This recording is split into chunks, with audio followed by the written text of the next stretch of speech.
আমাকে প্রেসিডেন্ট নিতে বললো। আমাদের ভারতকে কলঙ্কিত করেছে। আমরা ওদেরকে একদম একটাও জিনিস ওদের থেকে নেব না।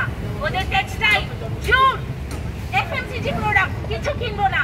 আমাদের এখানে যে মহিলারা আছে, জয় হিন্দ, জয় ভারত, জয় ভারত। সক্ষম আছে। বয়কট বয়কট বয়কট বাংলাদেশ, এখানে লোকাল ফর লোকাল, নিজের জিনিস কিনবো, বয়কট বয়কট বাংলাদেশ। বাংলাদেশের কিচ্ছু খাবো না। বাংলাদেশের সমস্ত প্রোডাক্ট আমরা ফিরিয়ে দেব, জানিয়ে দেব।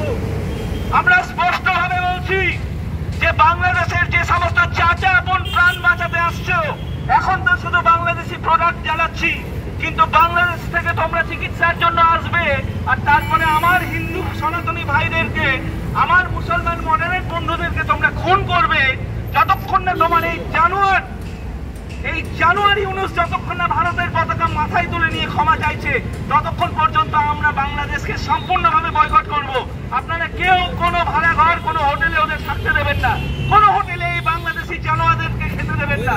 তার কারণ তারা মডারেট মুসলমান না, তারা সন্ত্রাসবাদীদের পক্ষে, সেটা যাচাই করার দায়িত্ব আমরা নিয়ে রাখিনি। ফলে স্পষ্টভাবে বলছি আপনাদের